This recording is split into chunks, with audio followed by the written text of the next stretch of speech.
On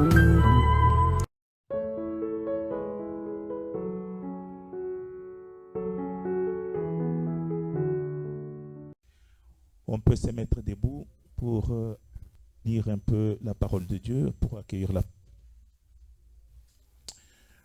Nous faisons deux lectures dans le livre de Genèse.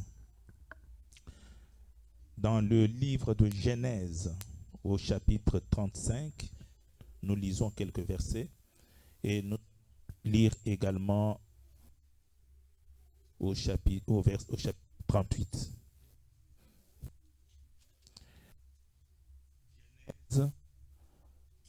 Ce micro pose problème. Genèse chapitre 30. Chapitre 35. Nous lisons du 1er au 4e verset. Nous sautons, nous lisons le 10e et le 11e verset. Nous lisons au nom de Jésus-Christ. Dieu dit à Jacob, lève-toi, monte à Bethel et demeure-y. Là, tu dresses un autel au Dieu qui t'a paru lorsque tu fuyais Ésaü ton frère. Jacob dit à sa maison et à tous ceux qui étaient avec lui, ôtez les dieux étrangers qui sont au milieu de vous, purifiez-vous et changez de vêtements. Nous nous lèverons et nous monterons à Bethel. Là, je dresserai un autel qui m'a exaucé dans le jour de ma détresse et qui a été avec moi pendant le voyage que j'ai fait. Ils donnèrent à Jacob tous les dieux étrangers qui étaient entre leurs mains et les anneaux qui étaient à leurs oreilles. Jacob les enfouit sous les térébinthes qui est près de Sichem. 10 et 11. Dieu lui dit, ton nom est Jacob, tu ne seras plus appelé Jacob, mais ton nom sera Israël. Et il lui donna le nom d'Israël. Dieu lui dit, je suis le Dieu Tout-Puissant, sois fécond et multiplie. Une nation et une multitude de nations naîtront de toi, et des rois sortiront des terrains. Nous allons dans Genèse chapitre 38. Et là, nous allons lire aussi quelques versets. Nous allons lire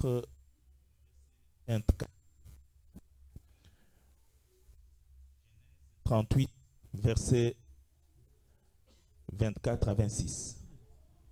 Nous lisons au nom de Jésus-Christ. Environ 3 mois après, on vint dire à Judas, Tamar, ta belle-fille, s'est prostituée et même la voilà enceinte à la suite de sa prostitution. Et Judas dit, faites-la sortir et qu'elle soit brûlée. Comme on l'a menée dehors, elle fit dire à son beau-père, c'est de l'homme à qui ces choses appartiennent que je suis enceinte. Reconnais, je te prie, à qui sont ce cachet, ce cordon et ce bâton. Judas les reconnut et dit, elle est moins coupable que moi, puisque je ne l'ai pas donné à Sheila, mon fils, et il ne l'a connu plus. Je vais prier. L'Éternel, notre Dieu, nous sommes venus en ta présence ce matin pour écouter un homme, parce que les discours des hommes ne peuvent pas nous apporter quelque chose de bon. Ta parole peut nous instruire, seule ta parole bénir peut nous délivrer. Nous te prions, Seigneur, de nous parler. que moi je m'efface, mais que toi tu viennes utiliser ma bouche pour parler à moi et à tout ton peuple. Ainsi, nous serons bénis. Au nom de Jésus-Christ. Amen. Amen, amen. Asseyez-vous, mes bien-aimés. Vous êtes prêts pour écouter le message? Eh bien,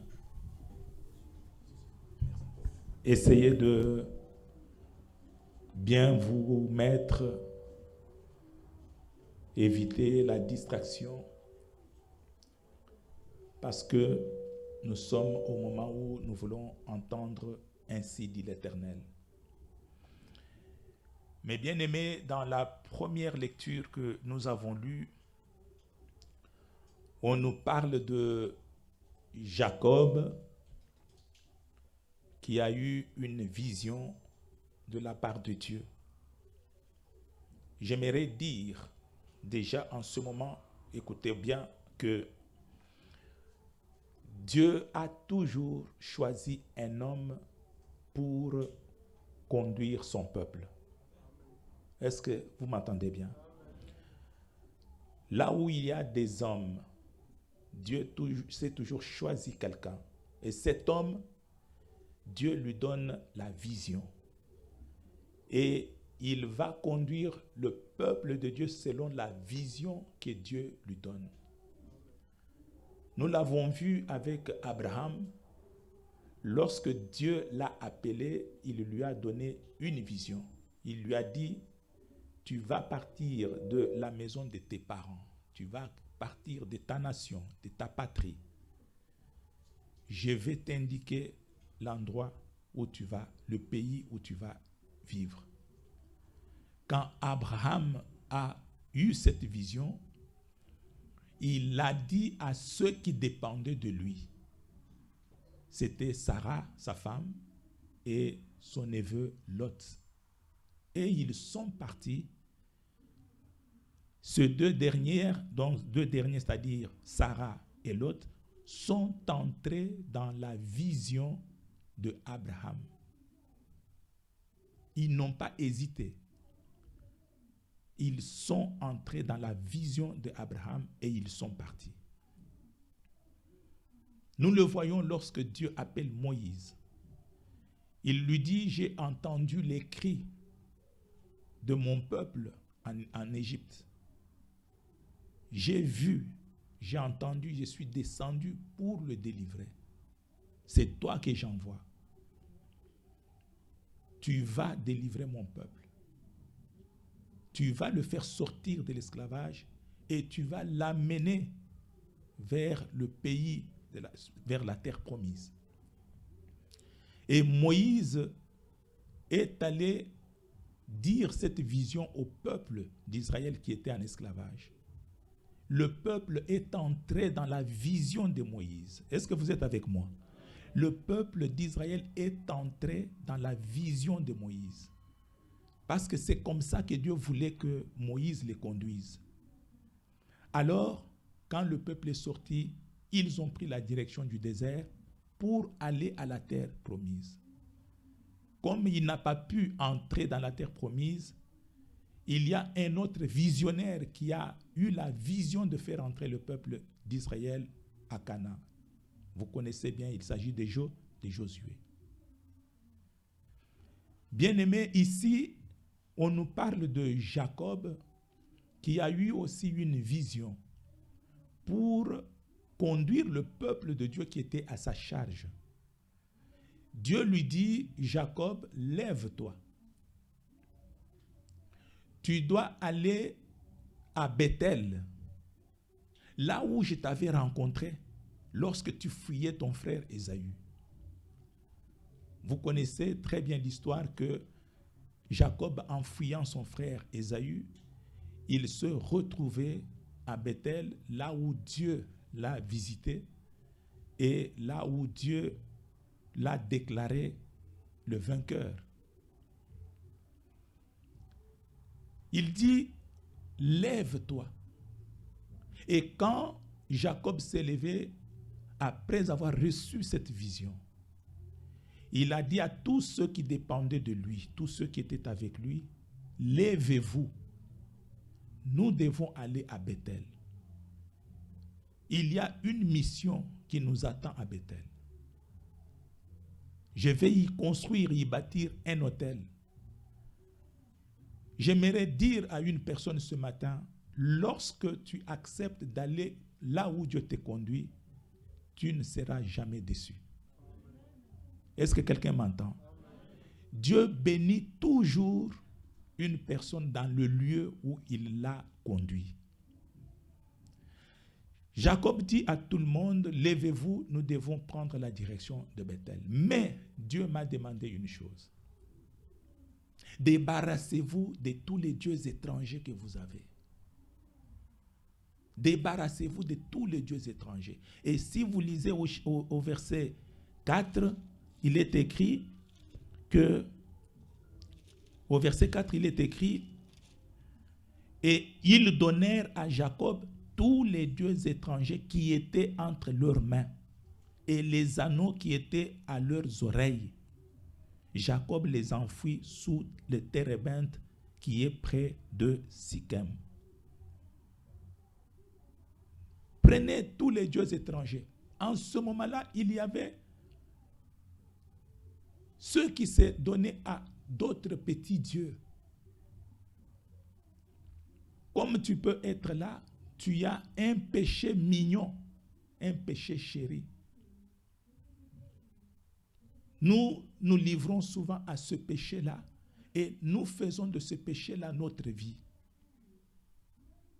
Dieu dit à Jacob, dis-leur que personne n'y aille avec un Dieu étranger. Et ils ont compris et tous sont entrés dans la vision de Jacob. Ils ont apporté les dieux étrangers et même les boucles qui étaient à leurs oreilles. Qu'est-ce que Jacob a fait? Il a creusé la terre, il a jeté toutes ces choses sous la terre, il l'a renfermé et ils ont continué la marche. Et comme je vous disais tout à l'heure que lorsque Dieu vous conduit, sachez que là où il vous conduit, vous serez bénis. Ainsi, quand ils sont arrivés au lieu où ils devaient arriver à Bethel, c'est là que Jacob a eu, avec tout le peuple, les bénédictions de la part de Dieu. Il a dit à Jacob, tu seras fécond. Il a dit, tu auras beaucoup d'enfants, tu auras beaucoup de biens. Bien-aimé, je parle ce matin à un Jacob parmi nous. Il lui a dit, je change ton nom. Tu ne seras plus Jacob, tu seras appelé Israël. Tu seras béni.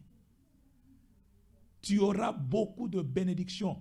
On ne parlera pas de la stérilité chez toi. On ne parlera pas de célibat chez toi. On ne parlera pas de manque de papier de séjour. Non, tu seras béni parce que c'est moi qui vous conduis là.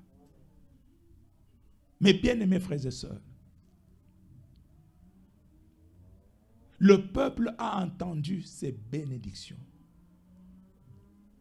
Et ce qui a retenu mon attention ce matin qui nous concerne, c'est la dernière bénédiction qu'il donne à Jacob. Il lui dit ceci. Des tes reins, de tes entrailles sortiront des rois. Je vais dire à quelqu'un ce matin que tes enfants seront bénis. Les fruits de tes entrailles seront bénis. Amen, amen. Bien-aimés, merci d'avoir accueilli cette prophétie parce qu'elle va s'accomplir. Il n'y a pas une meilleure prophétie que celle-là.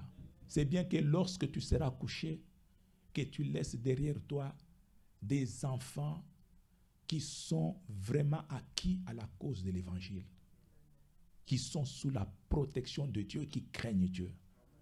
C'est la plus grande richesse que tu peux donner à tes enfants. Mais Dieu te dit ce matin que les fruits de tes entrailles, les enfants que tu as mis au monde là, Dieu va les visiter.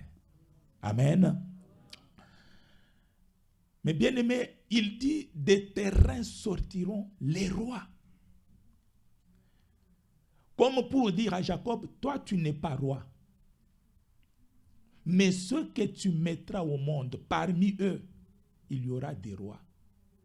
Tu sais que parmi tes enfants, là, il y aura des grandes dames d'affaires. Tu sais que parmi tes enfants, il y a des grands hommes d'affaires. Il y aura des grands hommes de Dieu. Est-ce que tu acceptes que parmi les enfants que tu as mis au monde, il y a des enfants qui seront même des grands politiciens? Même si la politique est mauvaise. Hein? Mais on peut faire la politique d'une manière propre. On peut la faire d'une manière propre.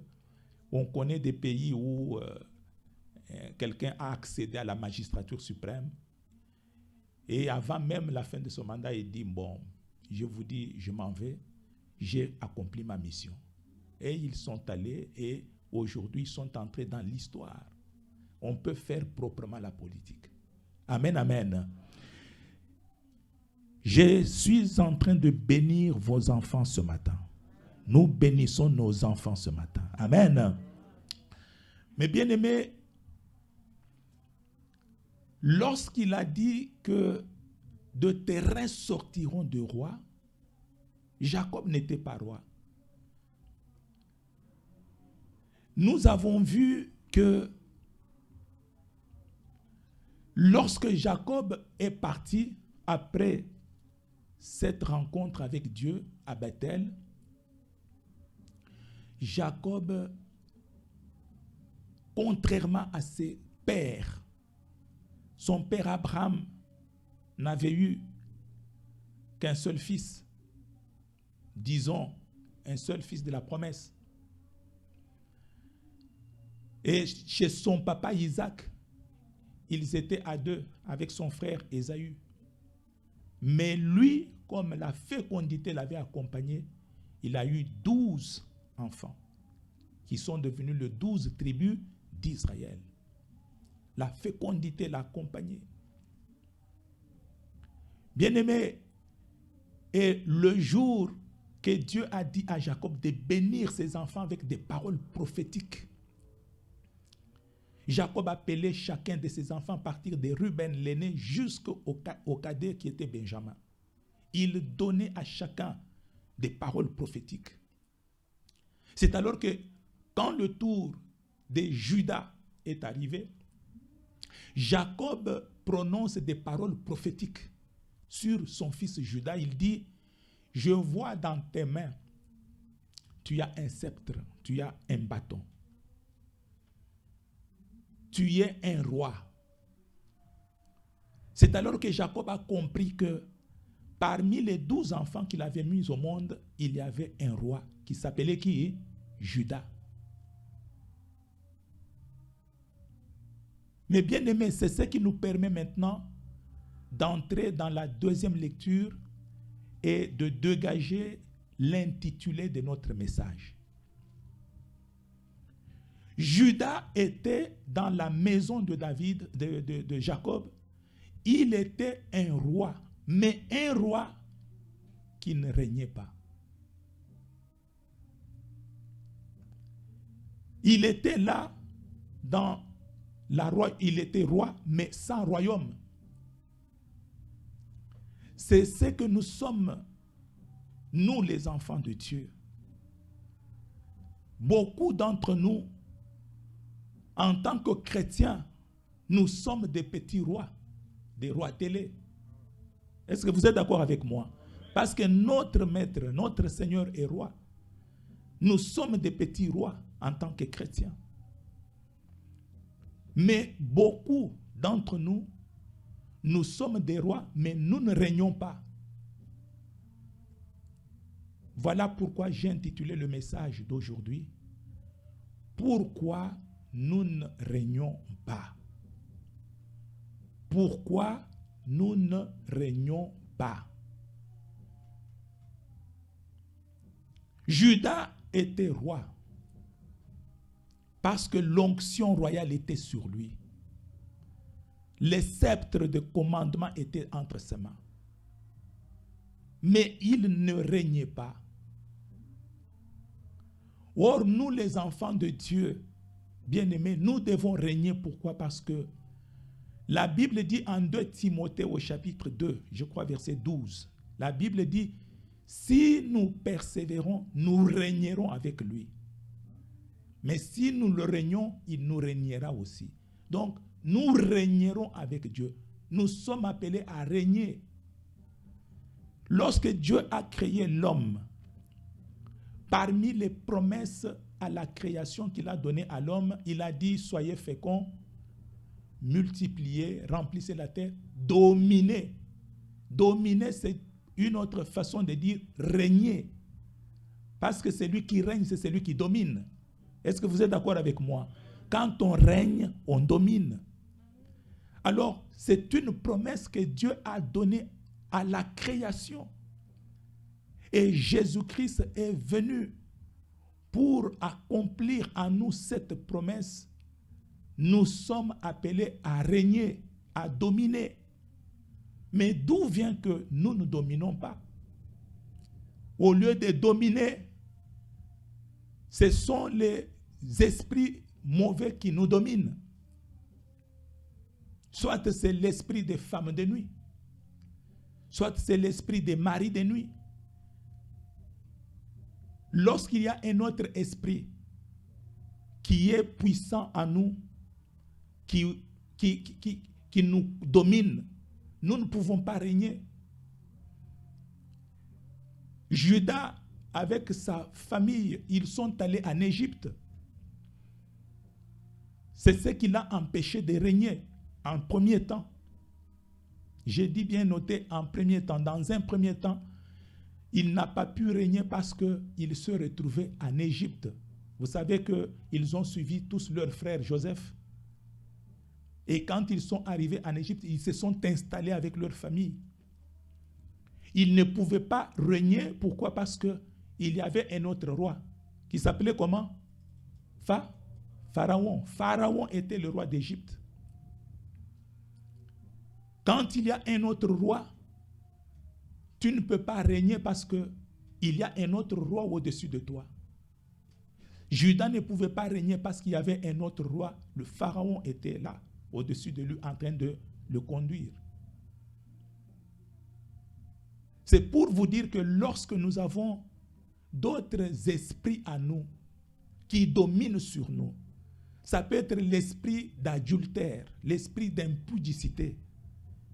Lorsque cet esprit nous domine, lorsque cette puissance est à nous, en tant que chrétiens, nous pouvons tout faire, nous pouvons forcer, mais nous ne réussirons pas parce que au lieu de dominer, il y a quelqu'un d'autre qui nous domine. Est-ce que vous êtes avec moi? Quand vous êtes dominé par un esprit de pauvreté, cet esprit de pauvreté vous domine. En tant que chrétien, il faut chercher la délivrance parce que si les liens ne sont pas coupés, c'est cet esprit de pauvreté qui domine. On ne peut pas être deux rois quelque part. Il n'y a qu'un seul roi. Il faut chercher à régner. La question que je pose à l'Église, à chacun de nous, à moi, à vous, pourquoi nous, les chrétiens, nous ne régnons pas? Par contre, ce sont des choses, des liens qui nous dominent, des esprits mauvais qui nous dominent. Aujourd'hui, ce sont les chrétiens qui se plaignent beaucoup. Ils se plaignent pourquoi? Ils se plaignent, les enfants ne viennent pas. Ils se plaignent, le mariage ne vient pas. Ils se plaignent, les papiers ne viennent pas. Ils se plaignent, la santé n'est pas bonne. Pourquoi ce sont les maladies qui doivent nous dominer? Pourquoi ce sont les stérilités, les célibats, les malédictions qui doivent nous dominer au lieu que nous les dominions? Parce que nous sommes appelés à régner. Pourquoi nous ne régnons pas? Voilà pourquoi Dieu est venu me réveiller. Comme il était allé réveiller Jacob en lui disant, va à Bethel, conduis mon peuple à Bethel, qu'il se décharge, qu'il se débarrasse de tous les dieux étrangers. Dieu m'a parlé pour me dire que je vous dise, vous et moi, que nous puissions sortir, nous lever pour aller dans notre Bethel, dans notre lieu de bénédiction. Mais comment? Par la repentance. Repentons-nous. Je vous ai dit que Dieu ne donne la vision qu'aux visionnaires. Il ne peut pas laisser son peuple être conduit sans qu'il révèle la vision à celui qui a la charge de son peuple. Je vous ai montré comment il a eu à le faire avec Abraham. Il l'a fait avec Moïse. Il l'a fait avec Jacob, qui a pris tous ceux qui étaient avec lui pour aller direction Bethel.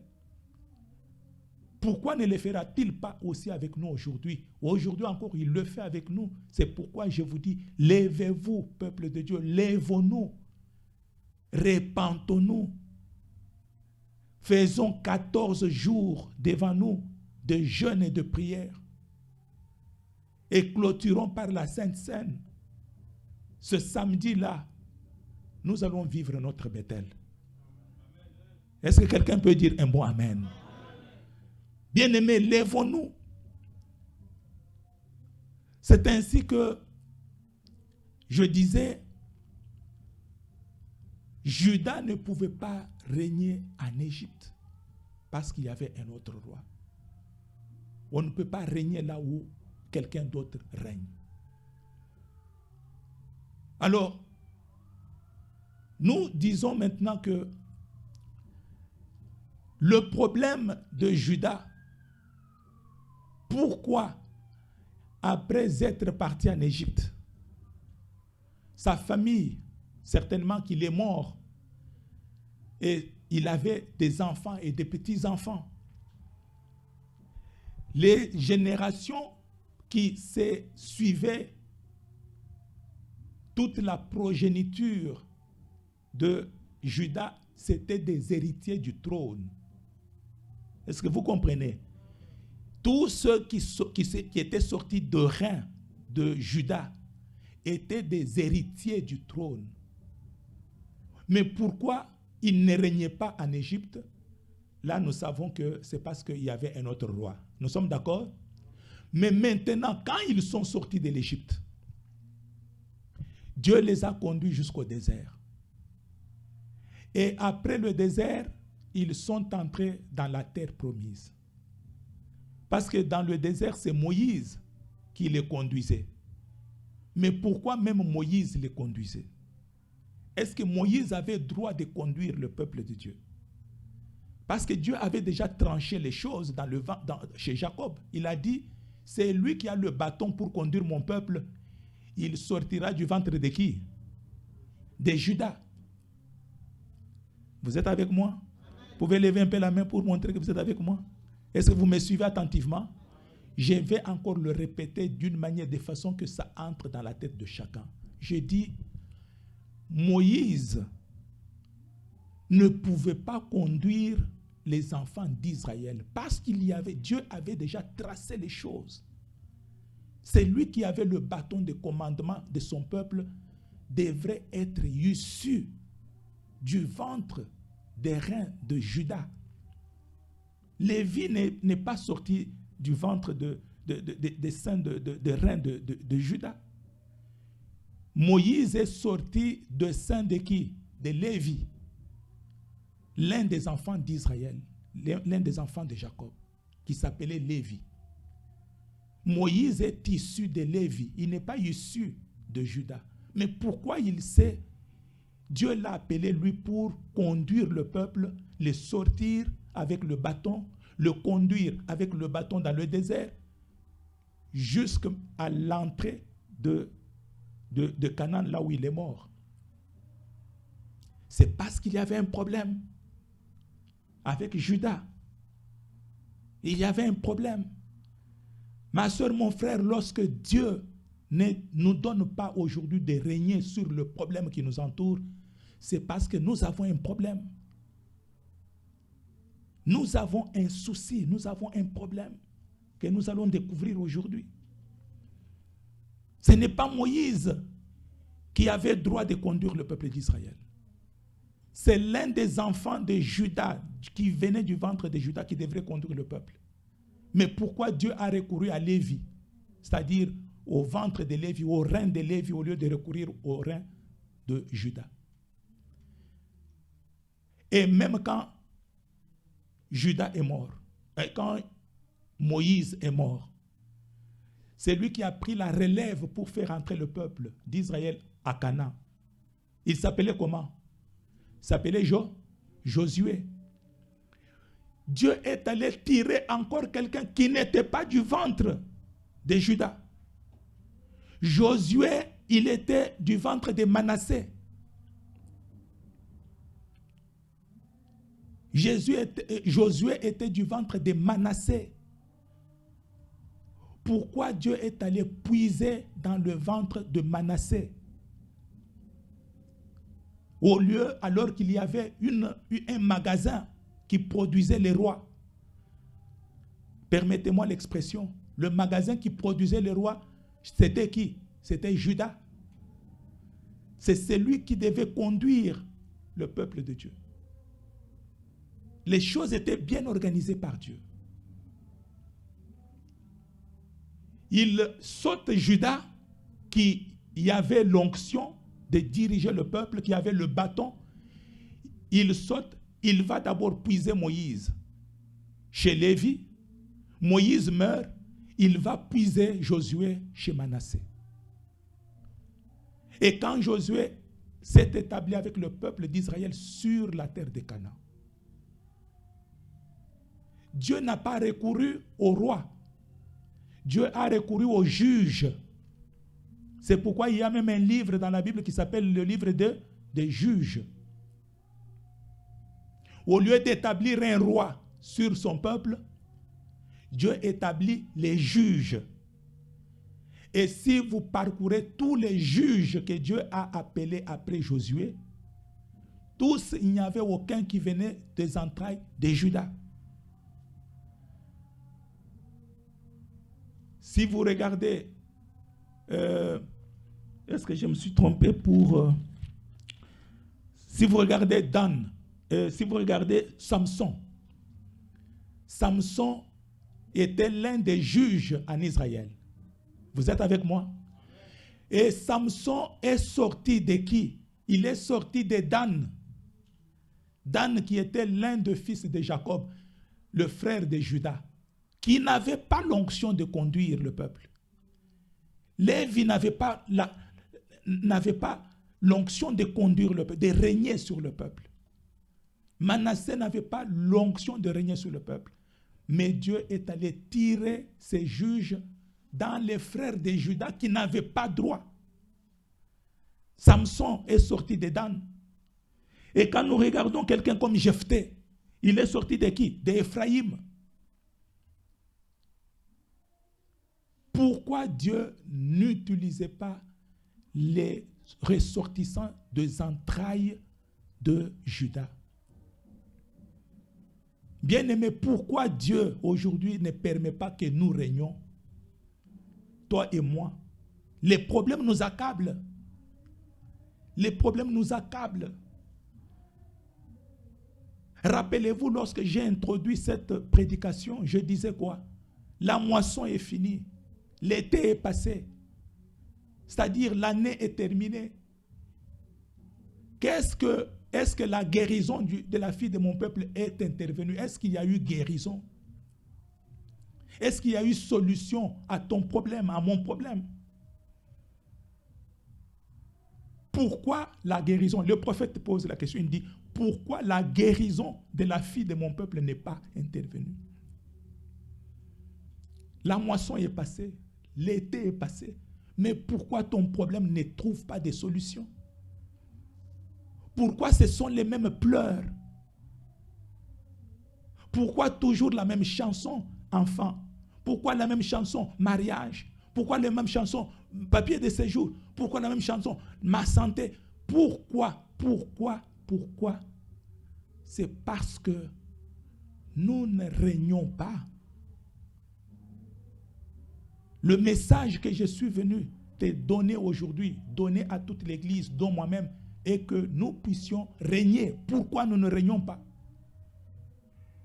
Pourquoi nous ne régnons pas? Ce sont les autres, ce sont les stérilités qui règnent sur nous, ce sont les célibats qui règnent sur nous, ce sont les divorces qui règnent sur nous, ce sont les maladies qui règnent sur nous. Pourquoi? Il y avait un problème avec Judas. Dieu sautait Judas parce que Judas avait un problème. C'est ce que nous avons lu dans le livre dans la deuxième lecture au chapitre 38. Le problème était quoi? Vous êtes avec moi? Amen, amen. Le problème était que Judas avait eu 3 enfants. Il a donné à son premier fils aîné, il lui a donné une femme du nom de Tamar. Avec cette femme, le fils de Judas, n'ont pas eu d'enfant. Est mort sans laisser la progéniture. Vous savez que la royauté va de père en fils. Alors, Judas avait besoin que son fils lui donne un enfant qui pourrait être sur le trône un jour. Mais est mort sans laisser des enfants. Son papa Judas est allé dire au petit frère de qui venait après lui, Onan, prends la femme de ton frère qui est mort. Fais avec lui des enfants qui pourraient être sur le trône. Celui-ci ne voulait pas aller vers cette femme. Pour quelle raison? Dieu n'a pas aimé la position de cet enfant. Dieu a tué encore l'enfant de Judas, le frère du défunt. Pourquoi? Parce que au lieu d'aller donner les enfants à la femme de son frère que son père lui a donné, il préférait perdre la sémence ailleurs avant de venir rester avec la femme. C'est là que dans la Bible, nous disons que la masturbation est condamnée. C'est à partir de Onan. Parce qu'il gaspillait la sémence au lieu d'aller vers la femme de son frère. Dieu l'a tué à cause de ça. Le petit Sheila, qui était tout petit, il ne pouvait pas prendre la femme parce que la femme était très âgée, lui était encore petit. Alors Judas a dit à la femme, à Tamar, à sa belle-fille, rentre chez toi, dans ton village, dans ta ville. Sheila est encore tout petit. Lorsqu'il grandira, je t'appellerai pour que tu puisses conclure le mariage avec lui. Mais quand Sheila est restée, Sheila aussi a trouvé la mort. Non, avant même qu'il ne meure, il s'est passé quelque chose. Un jour, le Judas était appelé dans la ville où était sa belle-fille Tamar pour aller tondre les brebis. C'était une sorte de fête, une fête. Alors, lorsque Tamar a appris que son beau-père allait venir, Tamar a tendu un piège à son beau-père. Son beau-père était accompagné de son ami. Lorsqu'ils sont venus pour entrer dans la ville où se trouvait sa belle-fille, la belle-fille s'est arrangée, elle s'est habillée comme une prostituée, avec des lingeries séduisantes. Et s'est tenue à l'entrée. Et elle a fait tout, elle a caché son visage. Elle s'est maquillée, elle a masqué son visage avec... Donc, on ne pouvait pas découvrir que c'était elle. Judas, son beau-père, a été séduit. Il est allé vers sa belle-fille pour dire, est-ce que je peux rester avec toi? Sa belle-fille, toujours en se cachant, lui a dit, si tu veux rester avec moi, donne-moi quelque chose. Judas, vous savez que toutes les prostituées, quand vous allez vers elles, c'est pour l'argent. Alors il a demandé l'argent. Mais à cette époque-là, l'argent, ce n'était pas des billets de banque. C'était des chevreaux, des moutons. Judas a dit à sa belle-fille qu'il ne connaissait pas. Parce qu'il ne la reconnaissait pas. Vous êtes avec moi? Il lui a dit, dès que je retourne chez moi, je vais t'envoyer mon ami ici avec 2 chevreaux. Il va te donner. Et sa belle-fille lui dit, ok, c'est bien, j'attendrai. Mais on ne sait jamais. Donne-moi un gage, quelque chose. Donne-moi quelque chose qui peut prouver que ça reste ici avec moi. Et quand tu enverras les chevreaux là, alors ton ami reprendra aussi cette chose. Il a dit, qu'est-ce que je peux te donner? Il dit, donne-moi le bâton que tu as à la main. Donne-moi aussi ta ceinture. Il a demandé certaines choses et Judas n'a pas hésité.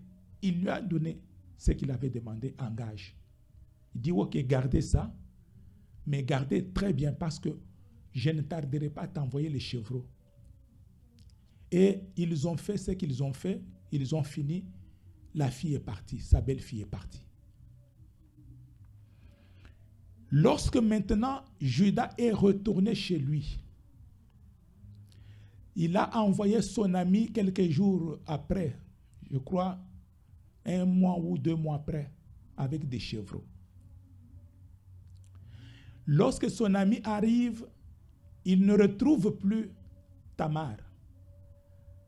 Il pose la question, est-ce que vous connaissez la prostituée qui a l'habitude de se placer à l'entrée de la ville? Les gens du village lui disent, non, par ici, il n'y a pas de prostituée. Il dit, non, il y avait une prostituée. Est-ce qu'il vous a donné son nom? Non, il ne m'a pas donné son nom. Il a cherché partout, il ne l'a pas trouvé. Il est retourné avec des chevreaux pour dire à Judas, je n'ai pas retrouvé cette prostituée. Et Judas a dit, bon, ça ne fait rien. Comme tu ne l'as pas retrouvée, laissons les choses comme ça. Il a mon bâton, il a ma ceinture, il a d'autres choses. Bon, laissons les choses comme ça. Nous l'avons cherché, on ne l'a pas trouvé. 3 mois après, on envoie des gens dire à Judas, ta belle-fille est enceinte d'un autre homme. En ce temps-là, être une femme qu'on avait mariée, elle appartenait encore à la famille de Judas. Avoir tombé enceinte d'un autre homme, c'était une grande insulte. Et la conséquence, c'était quoi? Il fallait qu'elle meure, brûlée au feu. C'était la loi. Il fallait qu'on la brûle au feu. Tu ne peux pas tomber enceinte d'un autre homme. Quand on a fait dire à Judas que ta belle-fille est tombée enceinte d'un autre homme, il dit, mais vous connaissez la loi? Brûlez-la vivante. Brûlez-la. Alors, c'est alors que la belle-fille a demandé qu'on fasse d'abord venir son beau-père pour qu'elle lui dise qui est l'auteur de la grossesse. Et lorsque Judas est venu, c'est alors que sa belle-fille Tamar a commencé à parler. Il a dit, aujourd'hui, je vais vous déclarer, si vous voulez me tuer, vous allez me tuer. Mais au moins, je vais vous dire la vérité pour vous montrer qui est l'auteur de la grossesse que je porte. Eh bien, l'auteur de cette grossesse, c'est celui qui est le propriétaire de ces choses que je tiens en gage. Et les choses qu'il tenait en gage, je vous ai dit, il tenait là, il y avait le bâton, il y avait sa ceinture, d'autres choses qu'il avait. Et quand Judas a vu dans les mains de Sheila ces choses qui lui appartenaient, il a reconnu que c'était la femme avec laquelle il était sorti. Vous êtes avec moi? Et directement, il s'est ressaisi. Il a dit, hey, vous qui attendez avec les pierres pour lapider et des bidons d'essence pour brûler, attendez, ne la brûlez pas encore. Sa faute est moins grave que la mienne. Je reconnais que c'est ma faute, ce n'est pas elle qui est fautive. J'admirais l'attitude de cet homme parce qu'il n'a pas renié, mais il a reconnu qu'il avait fauté. Amen. Il a dit, ne la tuez pas. Laissez-la. C'est moi qui suis plus coupable qu'elle. Je suis plus fautif qu'elle. Alors la femme, avec sa grossesse, elle a donné naissance à 2 jumeaux. Et ces 2 jumeaux, ce sont ceux-là qui se sont perpétués, qui ont perpétué la progéniture de Judas. Mais comprenez maintenant que si Dieu a sauté Judas pour aller tirer Moïse de Lévi, s'il a sauté Judas pour aller tirer Josué de Manassé, s'il a sauté tous les Judas pour choisir tous les juges, là, aller à Ephraïm, aller chez Manassé, aller chez Dan, si il a fait cela, c'est parce que dans la parole de Dieu, si vous lisez dans Deutéronome au chapitre 23, Deutéronome chapitre 23, lisez-nous, si quelqu'un qui a trouvé peut nous lire le verset 2e. Il dit quoi? Deutéronome chapitre 23, verset 2. Qui peut nous lire?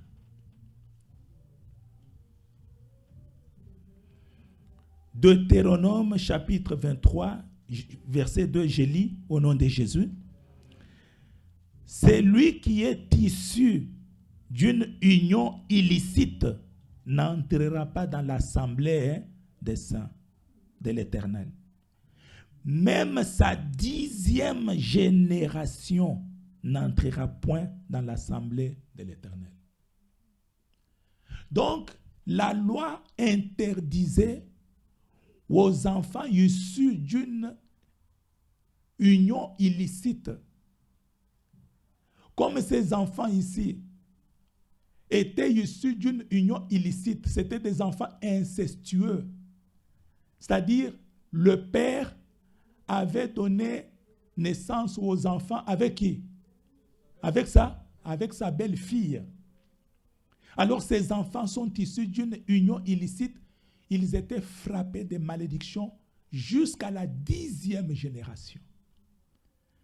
C'est ainsi que Dieu était en train, depuis la sortie de l'Égypte, Dieu était en train de compter les générations. Même quand le peuple d'Israël, à un moment donné, ils se sont fatigués, ils se sont fâchés, ils ont dit, non, Dieu, tu ne peux pas nous laisser toujours avec des juges. Voici à côté de nous, nous avons des peuples amis, voisins, qui sont conduits par le roi. Mais pourquoi nous n'avons pas un roi? Donnez-nous un roi. Dieu n'écoutait pas. Dieu donnait seulement des juges. Et des juges là qui venaient d'autres enfants qui n'étaient pas Judas. Quand le peuple a fait pression vraiment, c'était déjà presque à la 10e génération. Dieu a dit, parce que vous insistez pour avoir un roi, je vais vous donner un roi parce que vous m'avez demandé, mais pas par ma volonté. Alors je vais vous donner un roi parce que vous avez demandé. Dieu a pris un roi, le premier roi sur le peuple d'Israël, qui s'appelait comment? Saül.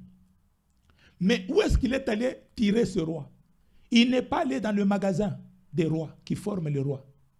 Il n'est pas allé dans les entrailles de Judas. Il a sauté encore Judas. Il est allé chez le cadet, le fils cadet de Jacob, Benjamin. Il est allé dans la tribu de Benjamin. Il a tiré qui? Saül. Et il a dit, eh bien, Parce que vous m'avez fait beaucoup de bruit, beaucoup de pression. C'est vous qui m'avez demandé, je ne vous le donne pas de ma volonté. Prenez le roi Éla, Saül est là, fils de Kis. Et ce n'est que quand le roi Saül est mort que la malédiction a totalisé 10 générations. Alors, le premier à venir dans la génération après 10 années, après 10 générations de malédiction, le suivant, c'était qui? C'était David.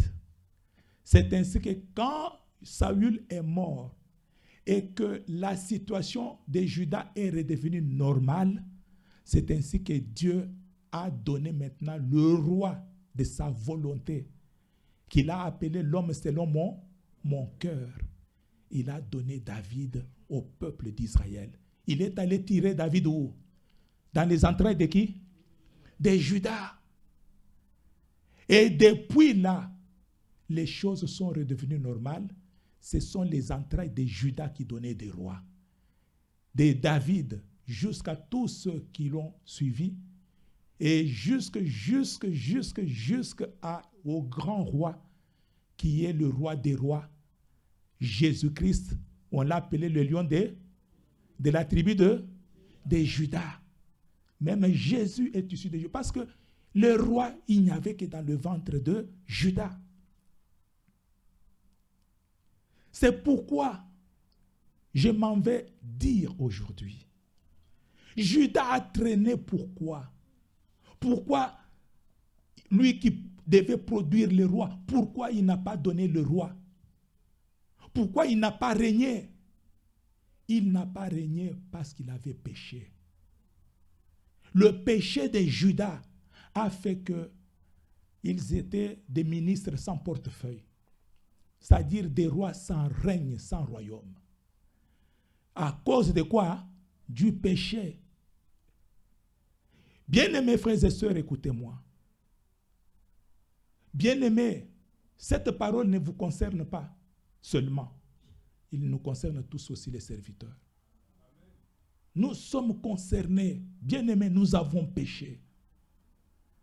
Et aujourd'hui, Dieu veut bénir notre assemblée. Dieu veut bénir nos familles. Repentons-nous. Repentons-nous des péchés que nous avons commis. Nous faisons souffrir nos familles. Les problèmes que nous avons dans nos familles, peut-être c'est la porte que tu as ouverte. Cette porte-là, c'est quand tu es allé vers la femme d'autrui. Quand tu es allé vers l'homme d'autrui. La porte que tu as ouverte, c'est parce que tu détestes les gens sur les ondits. Beaucoup de problèmes que tu as avec tes frères, avec tes soeurs, constate très bien. Tu n'as pas eu de problème avec ton frère comme ça, visiblement. Toi, les problèmes que tu as eu avec cette soeur ou avec ce frère, c'est parce qu'on t'a parlé de lui. Ah, Keba, na frère Bruno. Keba, yo yebiete. Et depuis que yo kango, o yinape frère Bruno. C'est un exemple, hein. O yina frère Bruno, mboto pesaka yete. Donc, ponanini po ba yebisi yo. Mais Bruno nanu beaucoup tana na ye na problème te. Nde problème na yo o yozo regnete. Tu ne règnes pas à cause de ça. Tu ne règnes pas parce que tu es une personne qui est dominée par les femmes de nuit, par les maris de nuit. Bandoto na yo, les rêves que tu fais, ozo sala bandoto nini. Si ozo la ozo mwana kaka mari de nuit aye, o sangani pe na ye, femme de nuit aye, o sangani. Mais comment tu peux régner? Parce que quelqu'un qui règne sur toi, c'est celui qui est en toi là. Il est en train de te dire, quand un mari vient, ou quand ton mari vient vers toi, il te dit, ne t'occupe même pas de lui. Moi, je suis là pour toi. Et fin de fin, les choses entraînant les autres jusqu'au divorce. C'est lui qui règne sur toi là, qui te conduit au divorce. Mais les femmes de nuit là, les maris de nuit, sont entrés où? Par les péchés que tu avais commis. Soit dans les pensées, soit dans le vu, dans la vision des choses que tu regardes qui n'honorent pas Dieu, ou même par les actes que nous avons posés en nous prostituant. en nous rendant coupables d'infidélité, coupables de débauche, coupables de vol. Combien de gens sont allés accuser les autres tout simplement parce qu'ils les jalousent, par jalousie. Un homme est venu pour elle. Et la sœur a dit, je l'amène, viens prier dans notre église pour que tu t'habitues avec notre église. La sœur vous a présenté, c'est mon fiancé. Il est venu à l'église. Tu as couru derrière ce fiancé de ta sœur pour aller lui raconter des choses pour qu'il se décourage à prendre cette sœur en mariage. Et depuis qu'il est venu à l'église, il n'est plus revenu et il n'écrit plus à la fille, à la sœur. Et quand on suit les choses, parce que tu es allé dire des choses par jalousie. Voilà pourquoi tu ne règnes pas. Tu ne règnes pas pourquoi? Parce que tu as la sorcellerie en toi. La sorcellerie n'est pas toujours aller kopumbona butu te. Ezali sorcellerie mususu ezali kaka ndenge ozali ko vivre na bato. Ko yina wo ezo yina wa neza modèle wana te. Ko yina modèle nini? Tu ne peux pas régner parce que regarde que même dans tes propres rêves là, tu vois les rêves que tu fais. Yo maman mukolo, papa mukolo, c'est le rêve moko, ya ozo sangana na mwana muke, ou bien, donc, c'est-à-dire que, quelque part, ces rêves-là peuvent te parler dans ta tête pour dire non, il y a quelque chose qui ne va pas. Dans ma vie, il y a quelque chose qui ne va pas. Bien-aimé, le moment est venu de nous dépouiller de tous les dieux étrangers. Amen. La direction Bethel. C'est là que Dieu va annoncer, prononcer des bénédictions pour chacun de nous. Là, nous allons régner parce que nous allons arracher notre royauté, notre règne. Nous sommes restés longtemps sans régner. Pourquoi les problèmes nous dominent au lieu que nous dominions sur les problèmes? C'est parce qu'il s'est passé quelque chose. Ma soeur, mon frère, nous sommes dans un temps de repentance. Je t'invite surtout la semaine prochaine, dimanche prochain, ne rate pas parce que c'est là que nous allons décortiquer qu'est-ce que c'est que la repentance. Qu'est-ce qu'une repentance sincère? Je donne déjà le thème, le sujet de la semaine prochaine. La repentance sincère, c'est quoi? Parfois, tu as fait des repentances et tu t'es retrouvé toujours sans régner. Tu te demandes, mais pourquoi je ne règne pas, je me suis repenti? Parce que tu ne t'es pas bien repenti. Nous ne nous sommes pas bien. Il y a une repentance qui attire le règne de Dieu sur nous. Et cette repentance-là, on va les découvrir la semaine prochaine. Il y a des étapes pour se repentir. Nous allons découvrir, première étape de la repentance, c'est quoi? Et la deuxième, c'est quoi? Jusqu'à même au cinquième, sixième étape. Repentons-nous, dépouillons-nous de tous les dieux étrangers parce qu'à Bethel, nous aurons notre